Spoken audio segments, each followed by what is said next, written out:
Imagina nacer en un pequeño principado alemán, sin riquezas, sin ejércitos, sin ningún derecho real al poder, y aún así terminar gobernando el imperio más grande de la Tierra durante más de 3 décadas, transformando para siempre el destino de una nación entera. Eso es exactamente lo que hizo Catalina la Grande, una mujer que llegó a Rusia como una adolescente extranjera, sin hablar el idioma y sin conocer a nadie, y que sin embargo tuvo la inteligencia, la frialdad y la voluntad de hierro necesarias para arrebatar el trono, consolidar su poder y convertirse en la gobernante más influyente que Rusia ha conocido en toda su historia. Pero para entender cómo fue posible todo eso, necesitamos comenzar desde el principio. En el siglo XVIII, Europa era un continente en ebullición permanente, un tablero de ajedrez donde los reinos se disputaban territorios, alianzas y poder con una ferocidad que no dejaba espacio para la debilidad ni para la ingenuidad. Era también la era de la Ilustración, ese gran movimiento del pensamiento humano que se extendía desde los salones de París hasta las academias de Berlín, proclamando que la razón debía guiar a los gobiernos y que los pueblos merecían gobernantes capaces de elevar sus naciones por encima de la ignorancia y el atraso. En ese mundo de ideas nuevas y ambiciones antiguas, una pequeña niña alemana estaba a punto de dar sus primeros pasos hacia un destino que nadie, absolutamente nadie a su alrededor, habría podido imaginar. Para comprender verdaderamente su historia, sin embargo, es necesario detenerse un momento en Rusia, porque sin entender lo que le ocurrió a ese inmenso país en las décadas anteriores al nacimiento de nuestra protagonista, es imposible entender por qué el camino hacia el trono quedó abierto para una joven extranjera sin sangre rusa en las venas. Rusia había sido durante siglos una potencia encerrada en sí misma, un gigante dormido que miraba hacia el interior de su propio territorio mientras el resto de Europa avanzaba hacia la modernidad con paso firme. No tenía acceso al mar Báltico ni al mar Negro, sus rutas comerciales eran limitadas, y las grandes ideas del Renacimiento y de la Revolución Científica apenas habían rozado sus fronteras. Fue Pedro el Grande quien cambió todo eso, con la energía arrolladora de un hombre que comprendía que su nación estaba quedando rezagada y que estaba dispuesto a hacer lo que fuera necesario para ponerla al nivel de sus rivales europeos. Construyó una nueva capital sobre las orillas del río Neva, a la que llamó San Petersburgo, ganó el acceso al mar Báltico arrebatándoselo a Suecia tras años de guerra, y emprendió un ambicioso programa de reformas que modernizó el ejército, la administración y la cultura rusa de una manera que asombró al mundo entero. Si estás disfrutando este vídeo, considera dejar un like y suscribirte al canal para que no te pierdas ninguna biografía nueva. Y ahora queremos escucharte a ti, déjanos un comentario contándonos desde qué parte del mundo estás viendo esto, porque siempre nos sorprende ver cómo personas de tantos rincones diferentes del planeta se reúnen alrededor de historias como esta. Pero Pedro el Grande murió en el año 1725 sin haber dejado un heredero claro, y ese vacío en la cima del poder ruso desencadenó un periodo de inestabilidad que se prolongaría durante casi 4 décadas. En el lapso de tan solo 16 años, 4 gobernantes distintos se sentaron en el trono de Rusia, ninguno de los cuales logró consolidar su autoridad de manera duradera. Primero gobernó Catalina y la segunda esposa de Pedro, hasta su muerte en 1727. Luego vino Pedro II, el nieto del gran reformador, un muchacho que murió de viruela a los 14 años en 1730 antes de haber podido dejar ninguna huella en la historia de su país. Tras él, Ana, hija del medio hermano de Pedro el Grande, gobernó durante una década hasta 1740, cuando el trono pasó al infante Iván V, un niño tan pequeño que era incapaz siquiera de comprender lo que significaba ser zar, y que fue depuesto apenas unos meses después por Isabel, la hija de Pedro el Grande, quien gobernaría Rusia con relativa estabilidad durante más de 20 años. La emperatriz Isabel era una mujer de carácter fuerte y convicciones firmes, pero tenía un problema que con el tiempo se convertiría en el centro de todo lo que vendría después: nunca se casó y nunca tuvo hijos legítimos, lo que significaba que el trono de Rusia quedaría sin heredero directo a su muerte. Consciente de esta realidad, Isabel tomó la decisión de designar como su sucesor a su sobrino, el joven Carlos Pedro Ulrico de Schleswig-Holstein-Gottorp, el único hijo que había dejado su hermana mayor Ana antes de morir apenas 4 días después de dar a luz, víctima de una infección. Aquel joven, que había crecido sin madre y sin la calidez de un hogar verdadero, estaba llamado a convertirse en el próximo zar de todas las Rusias, y esa designación lo convirtió de la noche a la mañana en el soltero más codiciado de Europa Oriental, desencadenando una silenciosa pero intensa competencia entre las cortes europeas para conseguir que fuera una de sus hijas o parientes quien ocupara el trono a su lado. En ese preciso contexto, en la ciudad portuaria de Stettin, en la región de Pomerania, que entonces formaba parte del Reino de Prusia, nació el 2 de mayo de 1729 una niña a quien sus padres pusieron el nombre de Sofía Augusta Federica de Anhalt-Zerbst. Su padre era Cristián Augusto, príncipe de Anhalt-Zerbst, un hombre íntegro y disciplinado que había dedicado su vida al servicio militar de Federico el Grande de Prusia, ascendiendo hasta el rango de mariscal de campo y ganándose la condecoración más alta del reino prusiano, la Orden del Águila Negra.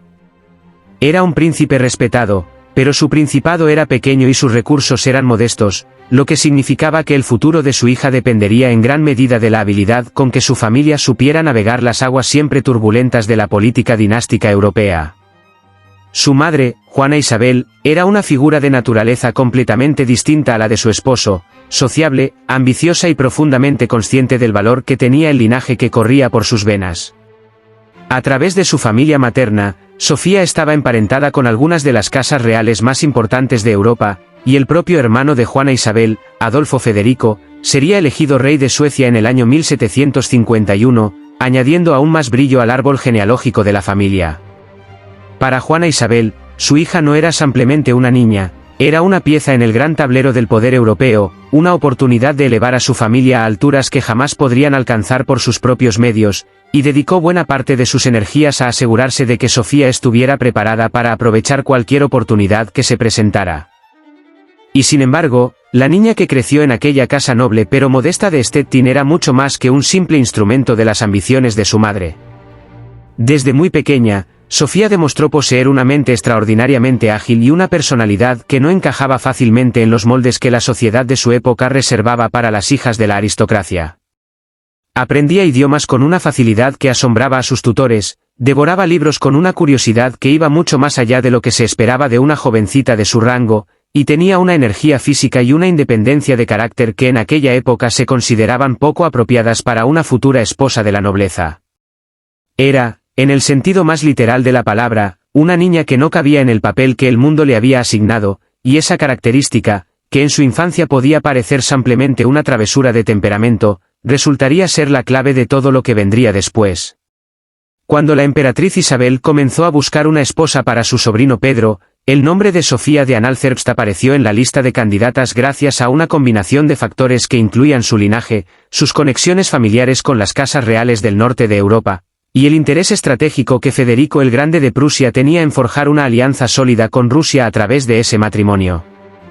Federico veía en Sofía la candidata perfecta, suficientemente noble para ser aceptable en la corte rusa, pero también suficientemente dependiente del apoyo prusiano como para, presumiblemente, inclinar la política exterior rusa en una dirección favorable a los intereses de Berlín. Lo que Federico el Grande no calculó, o quizás no pudo calcular, fue que la joven que estaba a punto de enviar a Rusia tenía una voluntad propia que no respondería a los deseos de nadie más que a los suyos. Sofía había conocido a su futuro esposo de manera fugaz cuando ambos eran niños, en una visita familiar que no dejó en ella ningún recuerdo particularmente grato. Pedro era un muchacho de complexión débil y mirada huidiza que mostraba muy poco interés por el mundo que lo rodeaba, prefiriendo el entretenimiento de sus juguetes militares a cualquier conversación seria o cualquier demostración de afecto genuino.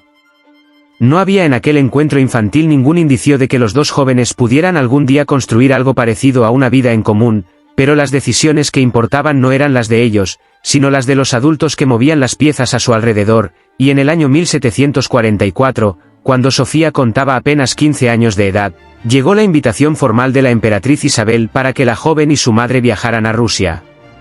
El viaje fue largo y agotador, a través de paisajes nevados y caminos helados que parecían diseñados para poner a prueba la resistencia de los viajeros, pero Sofía lo realizó con una determinación que ya anunciaba el temple de la mujer en que se convertiría.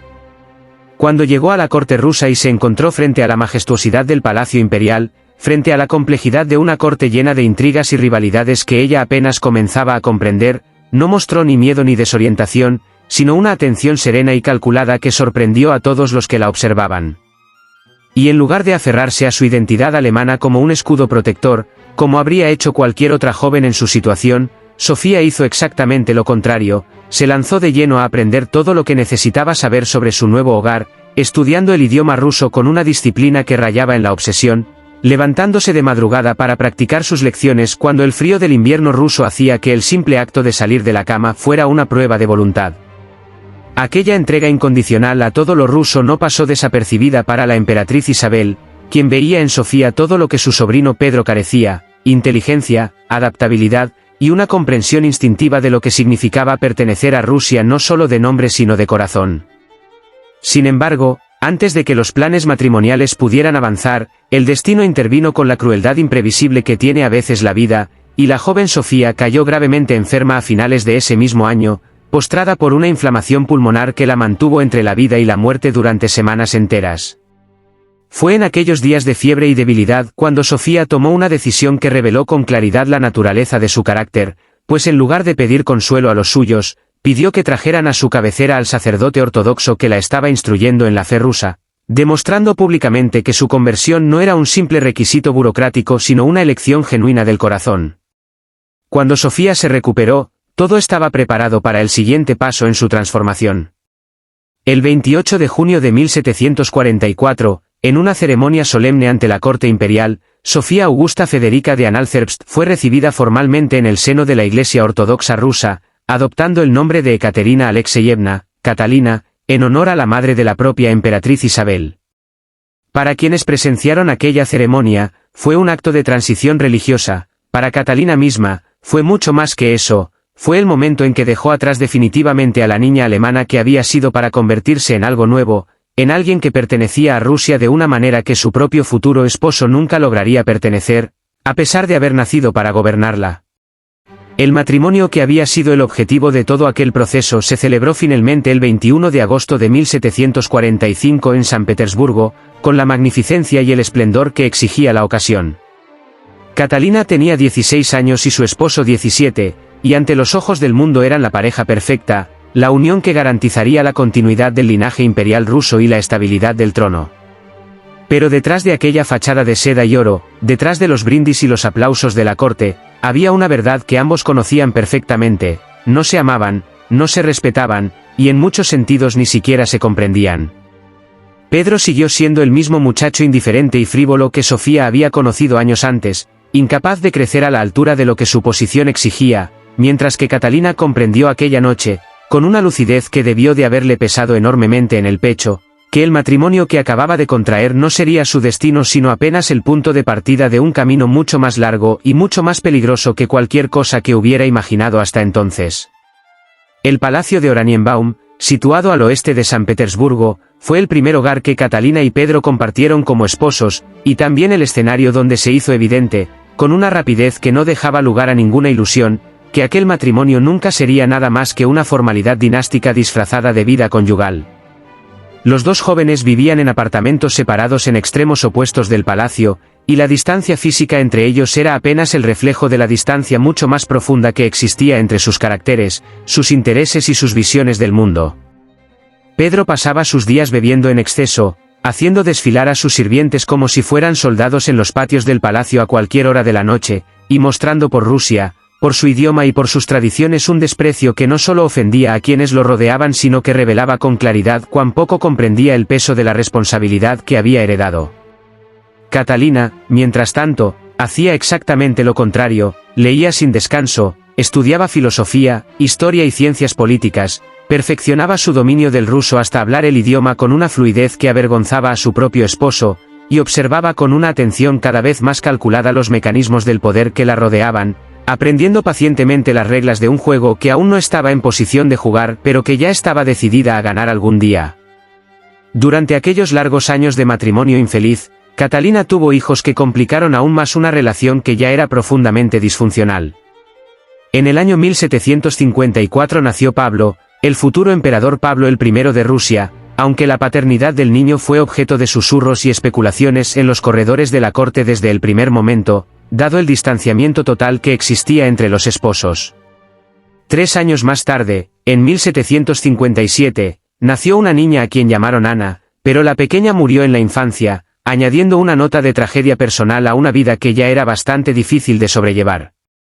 Pedro, por su parte, sospechó desde el principio que aquella niña no era hija suya, y su sospecha, fundada o no, no hizo sino profundizar el abismo que ya existía entre él y Catalina.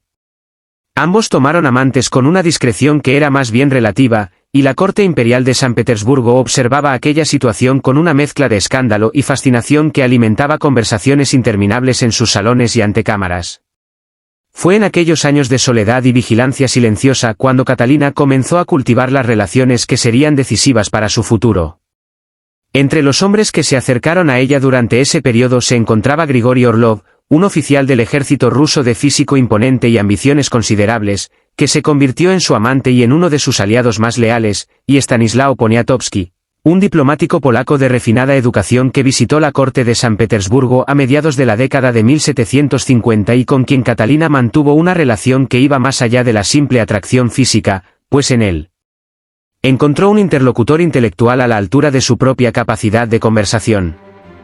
Estas relaciones no eran simplemente asuntos del corazón, eran también, en el mundo en que Catalina vivía, instrumentos de construcción de poder, lazos de lealtad y de confianza que ella iba tejiendo pacientemente en torno a sí misma mientras esperaba el momento en que podría actuar. Ese momento llegó anunciado por la muerte. La Nochebuena del año 1761, la emperatriz Isabel sufrió un derrame cerebral que la dejó postrada y sin posibilidad de recuperación, y el 5 de enero de 1762, a la edad de 52 años, falleció en el Palacio Imperial dejando tras de sí un trono que ahora pasaba formalmente a manos de Pedro el III. Para Catalina, aquel fue un momento de profunda ambivalencia, porque si bien la muerte de Isabel abría el camino hacia el poder que ella había estado preparando durante casi 2 décadas, también significaba la llegada al trono de un hombre cuya capacidad para gobernar Rusia le generaba una preocupación que iba más allá del resentimiento personal. Pedro asumió el poder sin ninguna de las cualidades que se necesitaban para ejercerlo, y en los escasos meses que duró su reinado demostró con una consistencia que resultaba casi admirable en su incoherencia que era exactamente tan incompetente como todos habían temido que sería. Una de las primeras y más impopulares decisiones de Pedro el III fue la de retirar a Rusia de la Guerra de los 7 años, un conflicto de enormes proporciones que había enfrentado a las principales potencias europeas en varios frentes del mundo y en el que Rusia había combatido del lado de Francia y Austria contra Prusia y Gran Bretaña. Los ejércitos rusos habían luchado con valentía y habían llegado incluso a ocupar Berlín en el año 1760, poniendo a Prusia al borde de una derrota que habría transformado el mapa de Europa Central. Pero Pedro, que admiraba a Federico II de Prusia con una devoción que rozaba lo servil, no solo retiró a Rusia de la guerra sino que cambió de bando, convirtiéndose en aliado de Prusia en lugar de su enemigo, y devolviendo de un plumazo todas las conquistas que los soldados rusos habían logrado a costa de su sangre y de su vida. La indignación en el ejército y en la aristocracia fue inmediata e intensa, y la imagen de Pedro como zar quedó dañada de una manera que ningún acto posterior podría ya reparar. A esa decisión se sumaron otras que no hicieron sino agravar la situación, incluyendo sus planes de atacar Dinamarca para recuperar territorios que consideraba propios en su calidad de duque de Holstein-Gottorp, un proyecto que no tenía ningún beneficio real para Rusia y que solo respondía a sus obsesiones personales. La distancia entre Pedro y la realidad de su propio país se hizo tan evidente que incluso quienes habían guardado silencio durante años comenzaron a hablar abiertamente de la necesidad de un cambio, y fue en ese clima de creciente descontento donde los planes que algunos llevaban tiempo tejiendo en silencio comenzaron a tomar forma concreta. Catalina era el centro natural de todas esas conspiraciones, no solo porque era la esposa del zar y por lo tanto la figura más obvia alrededor de la cual podía organizarse una alternativa al poder de Pedro, sino también porque en los años que llevaba en la corte rusa había demostrado ser todo lo que su esposo no era: inteligente, prudente, profundamente rusa en su identidad adoptada, y capaz de inspirar lealtad en las personas que se le acercaban. En julio del año 1762, Pedro cometió el error que sellaría su destino al decidir abandonar San Petersburgo para trasladarse con sus cortesanos alemanes a su antigua residencia de Oranienbaum, dejando a Catalina en la capital. Nadie sabe con certeza si aquella decisión fue simplemente el resultado de su habitual falta de juicio o si había en ella algo más calculado, pero el efecto fue el mismo. En el momento en que Pedro salió de San Petersburgo, el plan para derrocarlo dejó de ser una conversación entre conspiradores y se convirtió en una acción militar. Catalina y sus aliados ganaron para su causa al regimiento Izmailovsky, uno de los regimientos de élite del ejército ruso, y luego al regimiento Semenovsky, y con el respaldo de estos soldados y del apoyo de miembros influyentes de la Iglesia Ortodoxa, Catalina se presentó ante la corte y el ejército de San Petersburgo como la nueva y única soberana del Imperio ruso. El 9 de julio de 1762, Pedro el III fue tomado prisionero y forzado a firmar su abdicación. Lo que ocurrió después de la abdicación de Pedro sigue siendo uno de los episodios más oscuros y debatidos de esta historia, porque apenas unos días más tarde, el 17 de julio de 1762, Pedro murió en el palacio de Ropsa, donde había sido enviado tras su captura, en circunstancias que los documentos de la época describen como sospechosas. Según las versiones más aceptadas por los historiadores, fue Alexei Orlov, hermano del amante de Catalina y uno de los artífices del golpe, quien lo mató, aunque si actuó por su propia iniciativa o siguiendo instrucciones de Catalina es algo que nunca se ha podido establecer con certeza definitiva y que probablemente nunca se sabrá. Lo que sí es cierto es que la muerte de Pedro resolvió de manera permanente el problema que habría representado un zar depuesto que seguía vivo, y que Catalina, fiel a su costumbre de no dejar cabos sueltos, no hizo ningún esfuerzo visible por investigar las circunstancias de aquella muerte ni por castigar a los responsables. El 22 de septiembre de 1762, Catalina fue coronada formalmente como emperatriz de Rusia en una ceremonia que fue mucho más que un simple protocolo, fue una declaración pública de que la mujer que había llegado a Rusia como una adolescente extranjera y sin poder propio era ahora la soberana indiscutible del imperio más grande del mundo. Sobre su cabeza se colocó la corona imperial rusa, una obra de orfebrería extraordinaria elaborada con miles de diamantes sobre una base de oro y plata, rematada con un gran rubí y coronada con una cruz ortodoxa incrustada de piedras preciosas, una corona que había sido creada específicamente para aquella ocasión y que simbolizaba la legitimidad y el poder absoluto de quien la portaba. Catalina la llevó con una dignidad que nadie que la viera habría podido cuestionar, aunque bien sabía ella, y bien sabían todos los que la rodeaban, que su derecho al trono descansaba sobre una base más frágil de lo que aquella corona quería hacer creer. Y es que Catalina no era Romanov. No tenía sangre rusa, no había nacido en Rusia, y había llegado al poder mediante un golpe de estado que había derrocado y llevado a la muerte a su propio esposo. La justificación oficial de su reinado era que gobernaba como regente en nombre de su hijo Pablo, el único heredero legítimo de la línea Romanov, pero esa justificación tenía dos problemas fundamentales. El primero era que una regente no se corona en su propio nombre, y sin embargo Catalina lo hizo. El segundo era que cuando Pablo alcanzó la mayoría de edad en la década de 1770, Catalina no cedió el trono a su hijo como habría correspondido a una regente, sino que siguió gobernando con la misma autoridad absoluta de siempre, revelando sin ambigüedad que nunca había tenido ninguna intención de compartir el poder con nadie. Catalina no gobernaba Rusia en nombre de otro, gobernaba Rusia en su propio nombre, y lo haría hasta el último día de su vida. Para consolidar su posición y silenciar a quienes pudieran aún representar una amenaza para su autoridad, Catalina actuó con la misma frialdad que había demostrado durante el golpe. En el año 1764, cuando llegó a sus oídos la noticia de un complot para liberar a Iván el VI, el joven que había sido depuesto por la emperatriz Isabel, cuando era apenas un bebé y que llevaba más de 2 décadas encarcelado, Catalina ordenó su eliminación discreta, asegurándose de que aquel fantasma del pasado no pudiera convertirse en un instrumento en manos de sus enemigos. Era un acto brutal, sin duda, pero Catalina lo veía como una necesidad política en un mundo donde la misericordia mal entendida podía costar un trono o una vida. Habiendo asegurado su posición en el trono, Catalina se volcó con una energía extraordinaria en la tarea de gobernar el inmenso territorio que había conquistado, y lo hizo guiada por los principios de la Ilustración que había absorbido durante años de lectura y correspondencia con los pensadores más importantes de su época.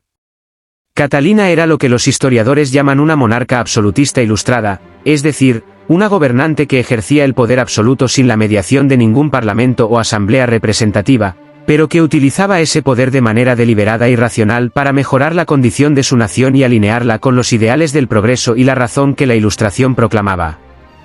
Era un modelo de gobierno que en el siglo XVIII adoptaron varios monarcas europeos, entre ellos Federico el II de Prusia y José el II de Austria, pero que en Catalina encontró quizás su expresión más completa y más sostenida en el tiempo.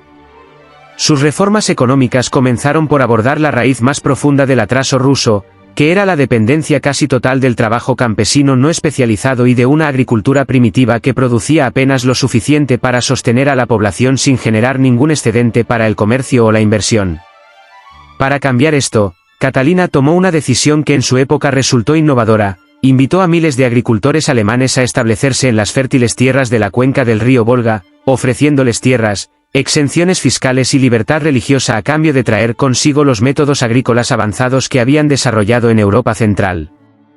Aquellos colonos alemanes introdujeron técnicas de cultivo más eficientes y diversificaron la producción agraria rusa con cultivos que hasta entonces eran prácticamente desconocidos en aquellas tierras, como la remolacha azucarera y ciertas variedades de trigo de alta productividad, transformando la región del Volga en el centro agrícola más próspero del imperio durante el reinado de Catalina. Junto con estas reformas agrícolas, Catalina introdujo innovaciones financieras que modernizaron la economía rusa de una manera que Pedro el Grande nunca había logrado completar. Se establecieron los primeros bancos del país y se introdujo el uso del papel moneda, instrumentos financieros que en países como Gran Bretaña y los Países Bajos llevaban ya casi 2 siglos de funcionamiento pero que en Rusia eran una novedad radical, y que permitieron por primera vez financiar inversiones en agricultura e industria sin depender exclusivamente de las reservas de metales preciosos que el Estado pudiera acumular. Estas medidas no transformaron a Rusia de la noche a la mañana en una economía industrial comparable a la inglesa, pero pusieron los cimientos sobre los que las generaciones posteriores construirían un país comercialmente más conectado con el resto del mundo. La educación fue otro de los grandes campos de acción de Catalina, quien entendía perfectamente que ninguna reforma económica o política podría ser duradera en un país donde la inmensa mayoría de la población era analfabeta. Bajo la supervisión de su consejero educativo Iván Betskoy, Catalina creó una comisión de educación que durante su reinado estableció más de 500 escuelas distribuidas por las provincias del imperio, por las que pasaron más de 60.000 alumnos, un número que puede parecer modesto comparado con la vastedad del territorio ruso pero que representaba un avance sin precedentes en la historia del país. Entre las instituciones educativas más notables que fundó se encontraban el Hogar de Huérfanos de Moscú y el Instituto Smolny de San Petersburgo, este último dedicado exclusivamente a la educación de mujeres jóvenes, primero de familias nobles y más tarde también de la creciente clase media rusa, en una decisión que reflejaba la visión de Catalina sobre la importancia de la educación femenina en una época en que tal idea era considerada excéntrica en la mayor parte del mundo. Pero si había un ámbito en el que el corazón de Catalina latía con un entusiasmo que iba más allá del simple cálculo político, ese ámbito era el de las artes y la cultura. Desde los primeros años de su reinado, Catalina se dedicó con una pasión casi compulsiva a la adquisición de obras de arte europeas, encargando a sus agentes en Berlín, París y Ámsterdam que compraran pinturas, esculturas, libros y manuscritos con una generosidad que dejaba atónitos incluso a los mercaderes de arte más experimentados del continente. En el año 1764 fundó el Museo del Hermitage en San Petersburgo, inicialmente concebido como una galería privada para albergar aquellas colecciones que no cabían ya en las paredes de sus palacios, pero que con el tiempo se convirtió en uno de los museos más importantes y visitados del mundo entero, un monumento vivo a la convicción de Catalina de que Rusia merecía ocupar un lugar de honor en la cultura de la civilización occidental.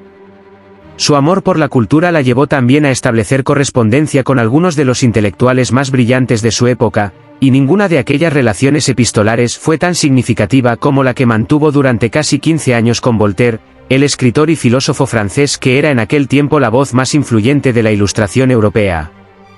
Voltaire admiraba a Catalina con una sinceridad que trascendía la mera adulación cortesana, y le dio el título de «La Estrella del Norte», en reconocimiento a lo que él consideraba el ejemplo más luminoso de gobierno ilustrado que existía en el mundo. Los dos nunca se conocieron en persona, pero la profundidad de su correspondencia era tal que cuando Voltaire murió en el año 1778, Catalina lo lloró con una aflicción genuina y adquirió de sus herederos una parte sustancial de su biblioteca personal y de sus papeles, algunos de los cuales el filósofo había reunido con la intención de escribir una historia de Rusia bajo el reinado de Pedro el Grande, proyecto que la muerte le impidió completar. Aquellos libros y documentos reposan hoy en la Biblioteca Nacional de Rusia, como testigos silenciosos de una amistad intelectual que cruzó fronteras y que dice mucho de la clase de mujer que era Catalina. Su vida personal fue, como todo lo demás en ella, extraordinaria y deliberadamente transgresora de las normas de su época. Catalina nunca volvió a casarse después de la muerte de Pedro el III, y en lugar de hacerlo tomó una larga sucesión de amantes a lo largo de su reinado, una práctica que en un monarca varón habría sido considerada ampliamente normal pero que en una mujer, y encima en una emperatriz soberana, escandalizó a muchas cortes europeas aunque sin llegar nunca a amenazar seriamente su poder. Sus amantes recibían a cambio de su compañía títulos nobiliarios, tierras, pensiones y cargos en la administración imperial, y muchos de ellos ejercieron durante un tiempo una influencia considerable en los asuntos del Estado, aunque Catalina nunca permitió que esa influencia superara ciertos límites que ella misma trazaba con mano firme. El más importante de todos sus amantes, tanto en términos de la duración de su relación como de su influencia política y militar, fue Grigori Potemkin, el oficial que había desempeñado un papel crucial en el golpe que la llevó al poder y que se convirtió con el tiempo en su ministro más capaz, su general más brillante y su confidente más íntimo. La relación entre Catalina y Potemkin fue compleja y apasionada, una mezcla de amor, respeto intelectual y asociación política que algunos historiadores creen que llegó incluso al matrimonio secreto, aunque no existe ninguna prueba documental que confirme esa teoría. Lo que sí es indiscutible es que Potemkin fue durante décadas el hombre más poderoso de Rusia después de la propia Catalina, y que la confianza que ella depositó en él fue generalmente bien recompensada con logros militares y diplomáticos de primera magnitud. Stanislao Poniatowski, aquel diplomático polaco con quien Catalina había mantenido una relación en los años de su matrimonio con Pedro, tuvo en su vida un papel que fue más allá de lo sentimental y que tendría consecuencias enormes para el futuro de toda Europa central. En el año 1764, con el apoyo activo de Catalina, Poniatowski fue elegido rey de Polonia y gran duque de Lituania, convirtiéndose en el gobernante de la Commonwealth polaco-lituana, ese vasto territorio que en tiempos de su mayor esplendor había sido una de las potencias más importantes del continente, pero que en el siglo XVIII se encontraba en un estado de debilidad política que lo hacía enormemente vulnerable a las ambiciones de sus vecinos más poderosos. La elección de Poniatowski como rey de Polonia no fue un gesto de generosidad romántica de Catalina hacia un antiguo amante, fue un movimiento geopolítico calculado que pondría a uno de sus aliados en el control de un territorio estratégicamente vital, y cuyas consecuencias se harían sentir en los años que seguían con una intensidad que ninguno de los protagonistas de aquella historia podría haber anticipado completamente. Gobernar el imperio más grande del mundo nunca fue una tarea que pudiera realizarse desde la comodidad de un salón palaciego, y Catalina lo sabía mejor que nadie. Cada reforma que emprendía, cada alianza que tejía, cada decisión que tomaba desde el trono de San Petersburgo tenía consecuencias que se extendían por miles de kilómetros en todas las direcciones, alcanzando rincones del imperio donde su nombre se pronunciaba con reverencia o con odio, pero nunca con indiferencia. Y fue precisamente en esa tensión permanente entre la grandeza de sus ambiciones y la fragilidad de las realidades sobre las que gobernaba donde Catalina se reveló como la mujer excepcional que la historia recuerda, capaz de enfrentar simultáneamente amenazas internas y externas con una sangre fría que sus contemporáneos admiraban y sus enemigos temían. Uno de los dilemas más profundos que Catalina nunca llegó a resolver completamente fue el de la servidumbre, esa institución medieval que encadenaba a millones de campesinos rusos a la tierra de sus señores, privándolos de libertad, de derechos y de cualquier posibilidad real de mejorar su condición. Catalina era una mujer ilustrada que había leído a Voltaire y a Rousseau, que creía en el poder de la razón para mejorar la condición humana, y que en teoría compartía la convicción de que la servidumbre era un sistema injusto e incompatible con los principios de una sociedad civilizada. Pero Catalina era también la gobernante de un imperio cuya estructura de poder descansaba sobre los hombros de una aristocracia que dependía del trabajo servil para mantener su riqueza y su influencia, y sabía perfectamente que intentar abolir la servidumbre habría significado enfrentarse a las mismas fuerzas que la habían llevado al trono y que podían, si se lo proponían, quitárselo con la misma facilidad. Y así, la emperatriz que correspondía con los filósofos más progresistas de Europa optó por no tocar el sistema que sostenía su poder, limitándose a otorgar a los siervos el derecho de presentar quejas ante los gobernadores locales contra sus señores, una concesión tan modesta que apenas rozaba la superficie del problema sin abordar ninguna de sus causas profundas. Pero la historia tiene una manera particular de cobrar sus deudas, y la deuda que Catalina contrajo al ignorar la situación de los siervos llegó a su vencimiento en el otoño del año 1773, cuando en las vastas estepas situadas entre el río Volga y las montañas Urales estalló una rebelión que sacudió los cimientos del imperio con una violencia que nadie en la corte de San Petersburgo había anticipado en toda su magnitud. El hombre que encendió aquella hoguera se llamaba Yemelian Pugachev, un exoficial del ejército ruso de origen cosaco que había combatido en la guerra ruso-turca y que regresó a su tierra natal con el corazón lleno de agravios y la mente llena de planes. Pugachev era un hombre de inteligencia práctica y carisma natural, capaz de hablar el lenguaje de los humildes con una convicción que los grandes señores nunca habrían podido imitar, y utilizó esas cualidades para construir en torno a sí mismo algo que iba mucho más allá de una simple revuelta campesina. Un movimiento político alternativo que desafiaba directamente la legitimidad del gobierno de Catalina. La audacia de Pugachev llegó al punto de proclamarse públicamente como el propio Pedro el III, el zar que había sido depuesto y asesinado una década antes, reclamando el trono que, según él, le había sido arrebatado por su ambiciosa esposa alemana. Aquella pretensión, que desde la corte imperial podía parecer absurda, encontró sin embargo un eco poderoso entre los miles de siervos, cosacos y pueblos de las estepas que vivían aplastados bajo el peso de una nobleza cada vez más exigente y de un estado imperial cada vez más intrusivo. Pugachev prometió a quienes se unían a su causa lo que ningún gobierno les había dado jamás: la abolición de la servidumbre, la libertad de las cargas impositivas, el derecho a vivir sus vidas sin la sombra permanente del señorío aristocrático. Y los hombres y mujeres que no tenían nada que perder respondieron a ese llamado con una energía que convirtió en pocos meses una chispa local en un incendio que amenazaba con consumir la estructura entera del orden imperial ruso. En su momento de mayor expansión, la rebelión de Pugachev controlaba un territorio inmenso en el corazón de Rusia, y sus ejércitos irregulares avanzaban hacia el oeste con una determinación que alarmó profundamente a la nobleza y al gobierno imperial. Las noticias que llegaban a San Petersburgo describían masacres de terratenientes, incendios de haciendas y la destrucción sistemática de todos los símbolos del orden que Pugachev y sus seguidores identificaban con su opresión. Catalina, que en aquel momento estaba también comprometida en el frente de sus guerras externas, tuvo que hacer frente a esta amenaza interna con recursos militares que no sobraban, y en los primeros meses del conflicto las tropas imperiales sufrieron una serie de reveses que pusieron de manifiesto cuán extendido y enraizado estaba el descontento que Pugachev había logrado canalizar. Pero la diferencia entre un ejército regular y una multitud de campesinos armados, por valiente y decidida que fuera esa multitud, terminó siendo decisiva. A finales del año 1774, el general Juan de Michelsohn, un comandante alemán al servicio del ejército imperial ruso, derrotó en batalla abierta a las fuerzas principales de Pugachev cerca de la ciudad que en aquel entonces se llamaba Tsaritsyn y que la historia conocería más tarde con los nombres de Stalingrado y Volgogrado.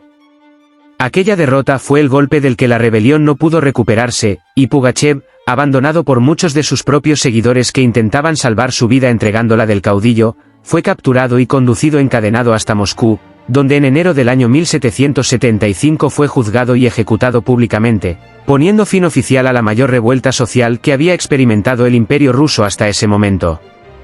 La rebelión de Pugachev dejó a Catalina con una lección que grabó a fuego en su manera de gobernar durante el resto de su reinado: la estabilidad del trono dependía de la lealtad inquebrantable de la nobleza, y esa lealtad tenía un precio que había que estar dispuesta a pagar.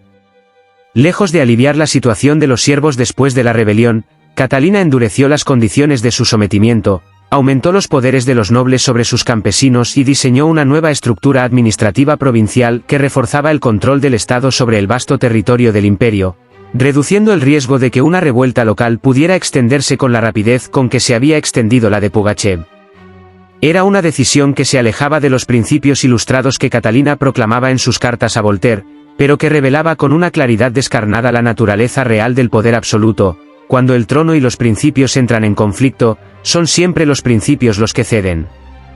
Mientras Catalina lidiaba con las amenazas internas, sus ambiciones en el exterior del imperio no se detenían ni un solo momento, y fue precisamente en el terreno de la política exterior donde su reinado alcanzó algunas de sus páginas más impresionantes y también más controvertidas. Hacia el norte y el oeste, Catalina había heredado de sus predecesores un conflicto no resuelto con la Commonwealth polaco-lituana, ese enorme estado que en los siglos anteriores había sido una potencia formidable pero que en el siglo XVIII se había convertido en un gigante con pies de barro, debilitado por la ineficacia de su gobierno central, la práctica casi feudal de sus grandes nobles y la presión creciente de tres vecinos que se hacían cada vez más poderosos mientras Polonia se debilitaba: Prusia al oeste, Austria al suroeste y Rusia al este. Catalina había comenzado a interferir en los asuntos internos de Polonia desde el año 1768, apoyando a facciones que respondían a sus intereses y oponiéndose a cualquier intento de reforma que pudiera fortalecer al gobierno polaco y convertirlo en un obstáculo para sus planes. Esa interferencia provocó una reacción interna en Polonia conocida como la Confederación de Bar, una alianza de nobles polacos que se levantaron en armas contra la influencia rusa con un patriotismo que era sincero pero que estaba condenado al fracaso dado el desequilibrio de fuerzas entre las dos partes. Cuando la resistencia polaca fue aplastada en el año 1772, Catalina aprovechó la victoria para dar el paso que había estado preparando. En ese mismo año acordó con Federico II de Prusia y con los gobernantes de Austria, María Teresa y José II, el primer reparto de Polonia, por el que cada una de las tres potencias se anexionaba una porción del territorio polaco sin que el rey de Polonia, el propio Stanislao Poniatowski, antiguo amante de Catalina, pudiera hacer nada para impedirlo. Fue este uno de los momentos más reveladores del carácter de Catalina, porque el primer reparto de Polonia expuso con una nitidez que no admitía interpretaciones benévolas la brecha que existía entre la retórica ilustrada de la emperatriz y la realidad de su política imperial. La mujer que correspondía con Voltaire sobre los derechos de las naciones y la dignidad de los pueblos estaba al mismo tiempo desmantelando metódicamente uno de los estados más antiguos de Europa en connivencia con otros dos monarcas igualmente despiadados, sin ningún pretexto moral que pudiera justificar lo que era, en esencia, el robo organizado del territorio de un pueblo soberano. Pero Catalina nunca fue una mujer que se dejara paralizar por las contradicciones, y el primer reparto de Polonia fue solo el comienzo de un proceso que se extendería durante más de 2 décadas y que terminaría borrando a Polonia del mapa de Europa. Un segundo reparto siguió en el año 1793, y un tercero y definitivo en el año 1795, cuando los últimos restos de la Commonwealth polaco-lituana fueron absorbidos definitivamente por sus 3 vecinos y el rey Poniatowski fue forzado a abdicar, poniendo fin a más de 800 años de historia polaca como estado independiente. De las 3 potencias que participaron en este proceso, Rusia fue la que más ganó. Catalina incorporó al imperio territorios que abarcaban aproximadamente la mitad de lo que hoy es Ucrania, casi la totalidad de Bielorrusia y partes significativas del este de Polonia, una expansión territorial de proporciones colosales que consolidó la posición de Rusia como la potencia dominante del este de Europa. Pero si la destrucción de Polonia fue la expresión más calculada y más fría del imperialismo de Catalina, fue en el sur donde su reinado libró sus batallas más dramáticas y donde las consecuencias de sus victorias se sentirían durante generaciones. Desde hacía 2 siglos, Rusia había estado expandiéndose lentamente hacia el sur, primero a lo largo del curso del Volga hasta el mar Caspio y luego buscando el acceso al mar Negro, que en aquel tiempo era prácticamente un lago otomano, controlado por el poderío naval y militar del Imperio Otomano y por sus aliados en la región, principalmente los tártaros de Crimea. Catalina estaba decidida no solo a continuar esa expansión sino a llevarla a su culminación natural, convirtiendo a Rusia en una potencia del Mar Negro capaz de proyectar su influencia hacia los Balcanes, donde millones de cristianos ortodoxos vivían bajo el dominio turco y a quienes ella podía presentarse como protectora natural de su fe y de su cultura. El Imperio Otomano que Catalina tenía enfrente no era ya el temible coloso que había aterrorizado a Europa durante los siglos XV, XVI y XVII, llevando sus ejércitos hasta las puertas de Viena. Para mediados del siglo XVIII, el Imperio turco mostraba todas las señales de una potencia en declive irreversible, su economía se estancaba, su ejército perdía la disciplina y la eficacia que lo habían hecho invencible, y sus territorios periféricos se agitaban con movimientos de independencia que el gobierno de Constantinopla era cada vez menos capaz de suprimir. Catalina vio en esa debilidad una oportunidad histórica que no podía desperdiciar, y en el año 1766 firmó un tratado comercial con Gran Bretaña que, sin ser una alianza militar formal, tenía el efecto de disuadir a Austria de interferir demasiado abiertamente en los planes rusos en el Mar Negro y los Balcanes. La guerra que todos sabían que era inevitable comenzó en el año 1768, cuando las tensiones acumuladas en la frontera entre el Imperio ruso y el otomano, alimentadas por el apoyo turco a los rebeldes polacos y cosacos dentro del territorio ruso y por el apoyo ruso a los estados georgianos del Cáucaso y a los rebeldes griegos dentro del territorio otomano, estallaron en un conflicto abierto que sería la sexta guerra entre los dos imperios en poco más de 2 siglos. Las hostilidades se concentraron principalmente en las regiones de Azov, Crimea, el Cáucaso y Ucrania, en las orillas septentrionales del Mar Negro, pero Catalina abrió también un frente completamente nuevo e inesperado cuando en el año 1770 ordenó que parte de la flota rusa del Báltico navegara alrededor de Europa y entrara en el mar Mediterráneo, siendo la primera vez en la historia que la armada rusa operaba en aquellas aguas. Esta expedición mediterránea, comandada por el conde Alexei Orlov, el mismo hombre a quien la historia señala como el probable ejecutor del zar Pedro el III en los días que siguieron al golpe de Estado de 1762, resultó ser un golpe de una audacia y una eficacia que superó todas las expectativas. La presencia de la flota rusa en el Mediterráneo encendió la llama de la rebelión entre los griegos que vivían bajo el dominio otomano, obligando a los turcos a dividir sus fuerzas entre el frente norte, donde los ejércitos rusos presionaban incesantemente, y los múltiples focos de insurrección que estallaban en sus territorios meridionales y occidentales. Aquella combinación de presión militar directa en el norte y desestabilización interna en el sur fue devastadora para el Imperio Otomano, y cuando en el año 1774 se firmó finalmente el Tratado de Kukuk-Kainarka, el mundo contempló la magnitud de la derrota turca con una sorpresa que no era completamente sincera, pues los signos de lo que vendría habían sido evidentes durante años. Por los términos de aquel tratado, el Imperio Otomano cedió a Rusia la mayor parte de sus territorios en la orilla norte del Mar Negro, incluyendo la región del sur de Ucrania que controlaba desde hacía generaciones, y los tártaros de Crimea, que habían sido durante 2 siglos los aliados más fieles de los turcos en aquella región, quedaron convertidos en un estado vasallo de Rusia en todo excepto en el nombre. Era solo cuestión de tiempo que ese último paso se diera formalmente, y en efecto, en el transcurso de la década de 1780 la península de Crimea fue incorporada definitivamente al Imperio ruso, completando la conquista del Mar Negro septentrional que Catalina había fijado como uno de los objetivos centrales de su reinado. El Imperio Otomano, forzado además a reconocer los derechos de los cristianos ortodoxos dentro de sus fronteras y su vínculo religioso con las autoridades eclesiásticas de Rusia, inició con aquella derrota una fase de declive ante las potencias europeas que ya nunca se revertiría completamente. Grigori Potemkin, el hombre que había sido durante décadas el aliado más cercano de Catalina y el más dotado de sus generales, fue el gran arquitecto de la expansión rusa hacia el sur, y las campañas que libró en Crimea y en las orillas del Mar Negro son quizás su legado más duradero. Fue Potemkin quien organizó la anexión de Crimea con una habilidad diplomática y militar que impidió que el paso desencadenara una guerra más amplia, y fue él también quien supervisó la construcción de la flota del Mar Negro, ese instrumento naval que Catalina necesitaba para consolidar su dominio sobre las nuevas adquisiciones territoriales del sur. La admiración que Catalina sentía por Potemkin en aquellos años de triunfo no era simplemente la de una mujer por su amante, era también la de una gobernante que reconocía en su general el talento excepcional de un hombre capaz de traducir sus ambiciones en victorias reales. Si llegaste hasta aquí, significa que eres alguien que verdaderamente disfruta del contenido como este, y eso para nosotros vale muchísimo.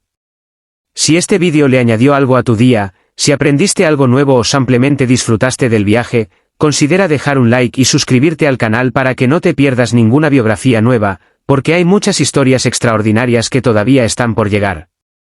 Y ahora queremos escucharte a ti, déjanos un comentario contándonos desde qué parte del mundo estás viendo esto, porque siempre nos sorprende y nos llena de gratitud ver cómo personas de tantos rincones diferentes del planeta se reúnen alrededor de historias como esta. En el verano del año 1787, Catalina emprendió un viaje extraordinario a sus nuevos territorios del sur, un viaje que fue también una demostración de poder meticulosamente escenificada para el beneficio de los observadores extranjeros que la acompañaban, entre los cuales se encontraban el emperador José II de Austria y el embajador de Francia.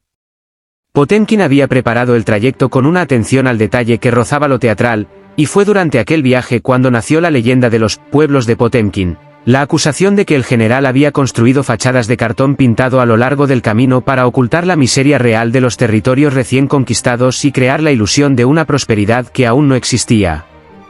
La verdad histórica de esa leyenda es discutida hasta el día de hoy, pero lo que es indiscutible es que el viaje de Catalina al sur fue uno de los momentos de mayor esplendor visible de su reinado, una demostración de que la mujer que había llegado a Rusia como una adolescente sin poder propio había convertido a su país adoptivo en una potencia imperial de primer orden, capaz de intimidar a sus rivales y de proyectar su fuerza hasta rincones del mundo que apenas una generación antes habrían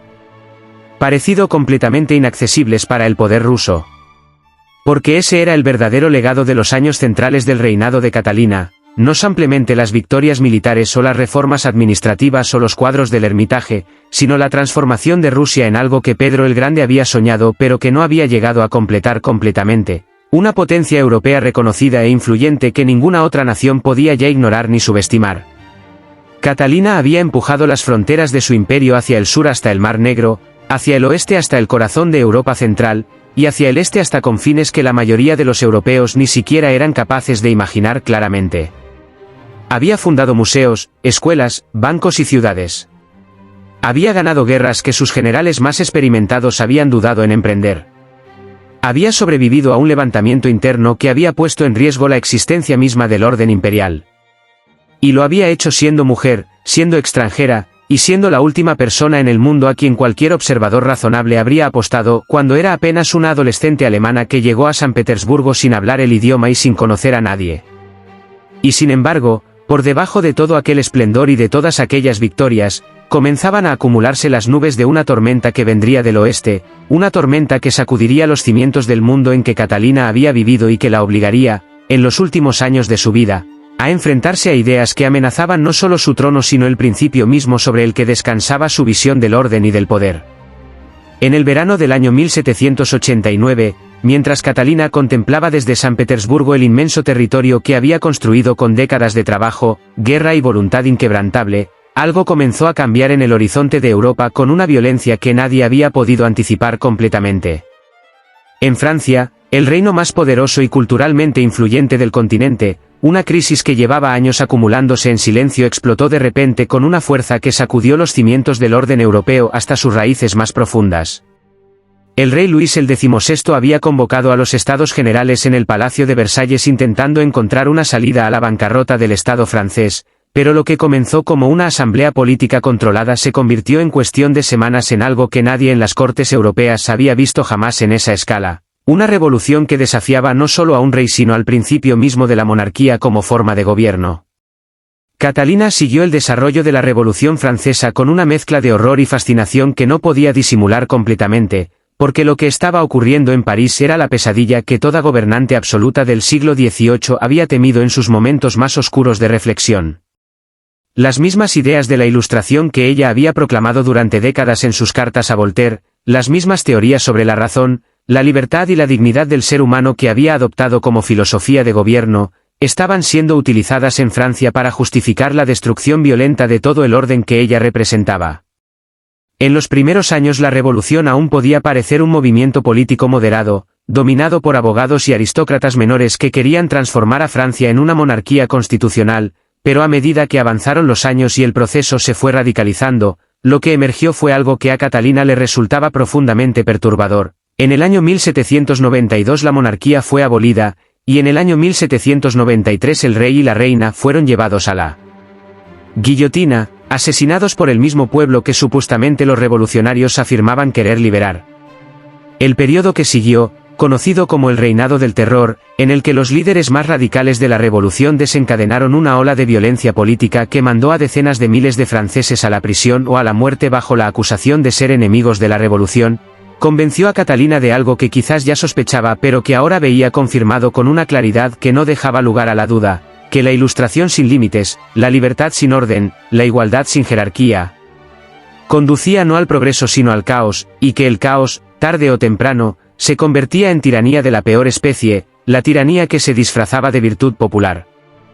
Esta convicción endureció su postura política en los últimos años de su reinado de una manera que sorprendió a algunos de sus contemporáneos, pues la misma emperatriz que había fundado comisiones de reforma y correspondido con los filósofos más progresistas de Europa comenzó a restringir la circulación de ideas que consideraba peligrosas y a desconfiar de cualquier movimiento que recordara, aunque fuera remotamente, a lo que estaba ocurriendo en Francia.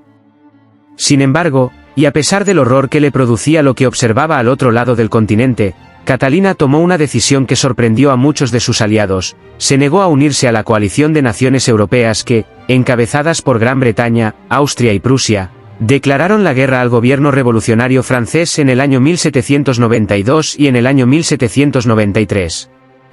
Su razonamiento era frío y pragmático, como correspondía a la mujer que era. Rusia no tenía fronteras con Francia, no tenía intereses directos en juego en aquel conflicto, y participar en una guerra costosa en el extremo occidental de Europa, cuando había tantos frentes abiertos más cercanos a casa, no tenía ningún sentido estratégico. Lo que sí hizo fue aprovechar la distracción que la revolución causaba en sus vecinos occidentales para completar el tercer reparto de Polonia en el año 1795, el golpe definitivo que borró a aquel país del mapa mientras las grandes potencias europeas miraban hacia el oeste con los ojos fijos en París. Simultáneamente, en aquellos años finales de su reinado, Catalina tuvo que hacer frente a otro frente inesperado mucho más cercano a sus fronteras. Su primo, el rey Gustavo III de Suecia, que llevaba años buscando una oportunidad para recuperar los territorios que Suecia había perdido frente a Rusia en las guerras de generaciones anteriores, decidió en el verano del año 1788 atacar a Rusia por el flanco báltico, aprovechando el hecho de que los mejores ejércitos rusos estaban comprometidos en ese momento en la guerra contra el Imperio Otomano en el sur. La estrategia de Gustavo era ambiciosa: atacar desde el territorio finlandés que Suecia todavía controlaba, llegar hasta San Petersburgo y forzar a Catalina a negociar desde una posición de debilidad. Pero la flota rusa del Báltico frustró aquel plan al derrotar a la armada sueca en la batalla de Jöglan el 17 de julio de 1788, impidiendo que la invasión de Ingria que Gustavo había planeado pudiera materializarse. Los 2 años que duró aquella guerra terminaron en un empate esencial, con ambas partes regresando en el año 1790 a las posiciones que ocupaban antes del conflicto, sin que ninguna de las dos hubiera logrado ninguna ventaja real. Fue una guerra que Catalina no había buscado y que no le produjo ningún beneficio territorial, pero que demostró una vez más la capacidad de Rusia para defender sus fronteras incluso cuando sus fuerzas estaban divididas en múltiples frentes. Y en los años que siguieron, Catalina intentó transformar aquella rivalidad histórica con Suecia en una relación más constructiva, buscando una alianza matrimonial que pudiera acercar a las dos naciones a través de los lazos que siempre han tenido el poder de unir lo que las guerras separan. Cuando el joven rey Gustavo IV Adolfo de Suecia visitó San Petersburgo en el otoño del año 1796, Catalina tenía preparado un plan que le ilusionaba genuinamente: organizar el matrimonio entre el rey sueco de 17 años y su nieta Alexandra, hija de Pablo, de 13 años, una unión que habría creado un vínculo dinástico entre las dos potencias bálticas y que podría haber cambiado el equilibrio político del norte de Europa de maneras difíciles de predecir.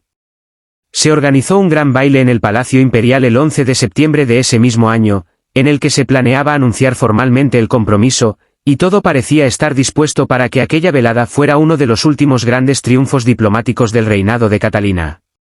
Pero el rey sueco no apareció.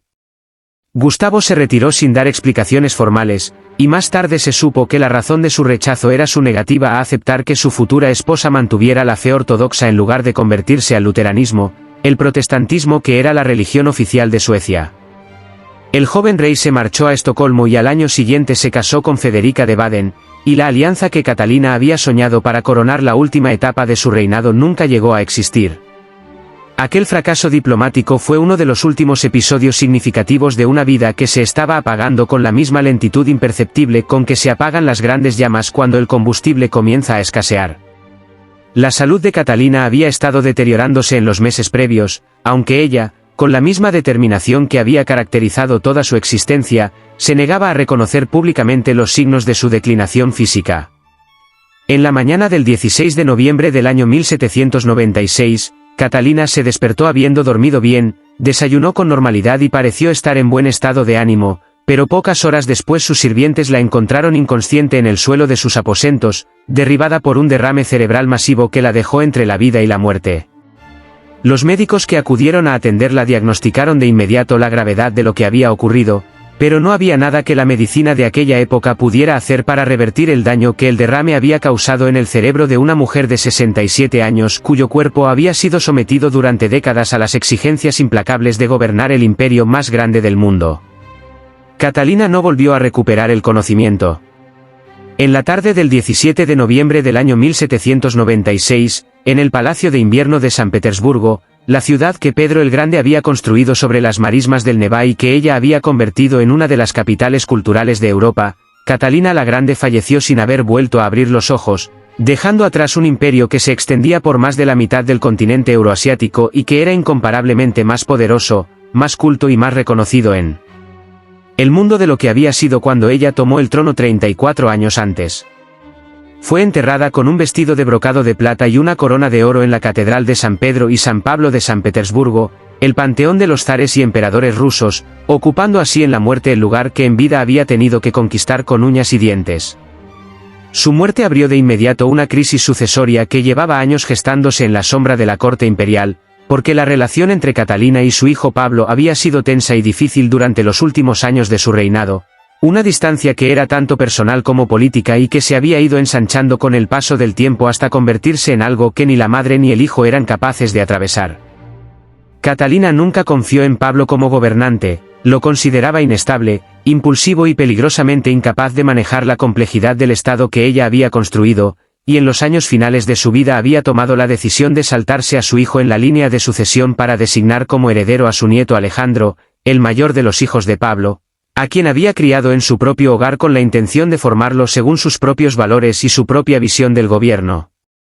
Pero Pablo llegó al palacio antes de que aquella voluntad pudiera hacerse efectiva, y existen indicios, aunque no certeza histórica absoluta, de que destruyó los documentos en los que su madre había expresado su deseo de que fuera Alejandro y no él quien le sucediera.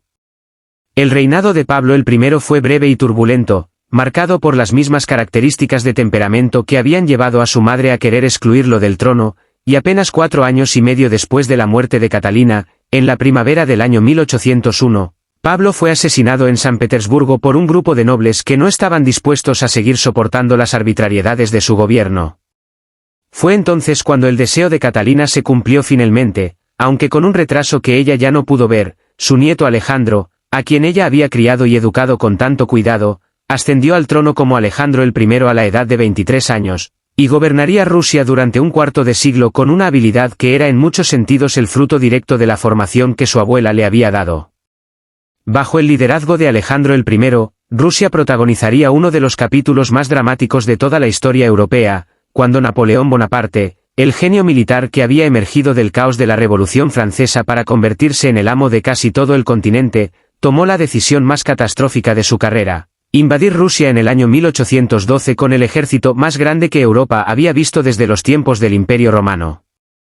Lo que encontró al otro lado de la frontera fue una nación que Catalina había convertido en algo cualitativamente diferente de lo que había sido antes de su reinado, un estado con instituciones, con un ejército profesional, con una economía capaz de sostener una guerra prolongada, con una identidad nacional forjada en décadas de victorias y de reformas, capaz de absorber el golpe más terrible y de responder con la fuerza y la determinación necesarias para destruir al invasor. La derrota napoleónica en Rusia no fue simplemente una victoria militar, fue la confirmación definitiva de que el trabajo de toda una vida que Catalina había dedicado a transformar a su país adoptivo había dado exactamente el fruto que ella había soñado. Porque ese es quizás el juicio más honesto y más completo que se puede pronunciar sobre Catalina la Grande. Fue una mujer de contradicciones profundas y a veces perturbadoras, capaz de la generosidad más ilustrada y de la crueldad más calculada, de abrazar los ideales más elevados del pensamiento humano de su época y de pisotearlos cuando los intereses del poder así lo requerían, de amar la libertad en abstracto y negarla en concreto a millones de personas que vivían bajo su dominio. Ordenó el asesinato de su esposo y de un zar depuesto, arrasó Polonia con la misma sangre fría con que fundó museos, y gobernó durante más de 3 décadas sobre un sistema de servidumbre que ella misma sabía que era injusto pero que nunca tuvo el valor de desmantelar completamente. Y sin embargo, fue también la mujer que llegó a Rusia a los 15 años sin nada propio y la convirtió en una de las grandes potencias de la historia, que fundó el Hermitage y 500 escuelas y el primer banco moderno del país, que correspondió con los filósofos más brillantes de su era y los escuchó con una genuinidad que muy pocos monarcas de su tiempo habrían podido igualar, que gobernó durante 34 años con una eficacia y una visión estratégica que dejaron a Rusia incomparablemente más fuerte, más grande y más moderna de lo que la habían encontrado.